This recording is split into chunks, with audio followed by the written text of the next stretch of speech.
The American dream was first defined in 1931, that dream of a land in which life should be better and richer and fuller for everyone. And if this definition is only a century old, the American dream goes back to the Declaration of Independence, which stated the pursuit of liberty and personal happiness. But the problem is that nowadays, the reality of this ideology is far different. And the issue is that with this idea came an overwhelming amount of anxiety, stress, and very little human connection. And now I don't think that the modern idea of the American dream is such a good thing anymore. In fact, for many people, it's a dangerous idea to believe in because it pushes you to trade your energy, your time, and your health for success. The original American dream is a good thing. The original idea, because if our definition of it is to believe that anyone, regardless of their background, can achieve success through hard work and resilience, then I want that. I think that this has helped a lot of people, probably millions of people, giving them hope, willpower, and the ability to overcome whatever they were facing in their lives through hardships but just believe in a better future overall. But the problem is that this original American dream has been transformed. It has evolved into this kind of hustle culture that nowadays comes with it. And if the ideology is noble, there is a real issue in what's currently dictating the lives of people in North America. And that's true especially for younger generations. Because the idea that you have to get the diploma, get the high-paying job, grind your way up in your 20s to be able to make so much money that you can retire by the time you're 31, I don't think it's sane. And the problem is that our definition of the word success is far different from what it was at the time when the American dream was first founded. These days, culture tells you that success equals materialistic wealth and status, and that in order to achieve it, you need to work 12 hours per day and put your whole life on pause just to get the cash. And while the financial aspect is really important, because of course you can't live without it, nowadays it's more important than everything else. So it overpowers health, family, relationships. I'm criticizing this idea because I fell for it first. I wasn't able to see the limits, and I convinced myself that those things that are promised, the health, the status, the whatever, are more important than the rest because all the people are looking for it. But there's a dark side to it, one that people don't want to see. And it's the fact that this dream has been propagated mostly because of the economic system, which is capitalism, relies on economic stimulation and the growth of companies, which is why consumerism appeared. It's because in order to make more money, companies, they had to get people to buy their stuff so that they could inject more money into the economy and make it flourish. And the second thing is that in North America, the whole history has been tainted by immigrations for centuries now, which was and still is crucial for economy and the rest of it. So selling the dream of a free country where people can start from scratch and aspire to make a lot of money was probably the best way to convince them to participate in building the American society. And I thought that personally this search would bring meaning to my life, and that I would like the new life that I built on a continent because it was built on hope and an aspiring dream. But I realized that is really not what I'm looking for. Nowadays, I think it's more of a curse, an illusion of success and happiness that was costing me my health and my well-being. If you take a good look around you, chances are that you will see the true ethics of the hustle culture and the reality of the modern American dream. Now, fortunately, there are some people that end up achieving the good side of it and transform their lives and the lives of the people around them for the better. But I think that's just the 1%. 99% of the rest of the world is stuck in this negative loop. Most people are out of balance, overworking, overweight, and they have little left outside of work. They don't have any more life. And they all seem to be on the verge of the burnout. When you walk in the streets, that's honestly everything that I can see. Also, I work with people on improving their health. And every day people come to us for help because they want to get their life back. They want to get a healthier lifestyle. So the vast majority of the people traded their fitness, their well-being, probably their health for more work and a bigger paycheck. But almost all of them, that's the scary part if you're 20 right now, so you should listen to this, because almost all of them chose that route of making more money and then putting everything on the side right after college when they were in their 20s. And the thing is that this cost is real and you cannot close your eyes on it. And if you're living this life, this fast life, if you're part of the hustle culture, if you're trying to grind your way up, it's dangerous because you have to know that the amount of stress and overwhelm and anxiety you're currently under will lead you to behaviors that are really unhealthy and end up, costing you a part of your life in the long run. Maybe you find comfort in food. Maybe you try and numb your mind with social media, nights out, alcohol maybe. And so if you choose to get lost into the American dream and get lost in the hustle culture more, you have to know that health and well-being is not a part of it. And that's what I understood a couple of months ago, probably. You will hopefully get rich and the status that comes with it.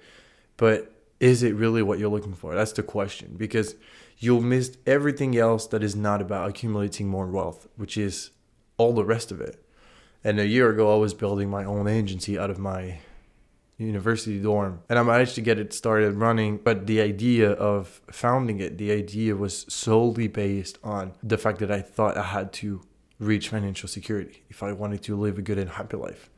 And I was experiencing tremendous amounts of anxiety at the time. I was working all day trying to make the project work, calling clients. After a couple of weeks, I signed my first 2 clients. And I realized that I was deeply imbalanced, profoundly unhappy with what I was doing, and that I hated my reality. And it's like I was lying to myself, burying my head in the sand, which is work, but I got out of it. And from my experience, this is what a lot of people do in hopes of a better life. Now, we all want things. We tell ourselves that if we just get this one thing, then our life is going to be completely different. It's way better. We're going to feel this constant flow in happiness and peace. But nothing could be further from the truth. And the fundamental problem is not the fact that the American dream or the money exists. The biggest issue is that we as humans haven't been designed for constant happiness. Therefore, it shouldn't be something that you seek because it's just not realistic. The pursuit of happiness is just foolish. Buying a car, for example, will make your happiness levels rise for a little bit, maybe a few weeks or maybe even a few months, but eventually they go back to normal. Owning even a private jet will make you rich in the eyes of people, but after a while, it will just feel normal to you. So it's not about stuff. No amount of money will ever be sufficient, because the problem with the ideology is that we're mistaking money for a miracle. We are convinced that money will fix everything in your lives. And the biggest sources of happiness when you have enough money to live are probably being out of shape and liking deep social connections. Those 2 things you have to know that money will never be able to buy. And right there is a part of the reason why so many people are depressed, out of shape, and feel like their lives aren't satisfying. And after myself feeling miserable, I decided to research on it. I decided to listen to podcasts. I decided to read books and think about it all day.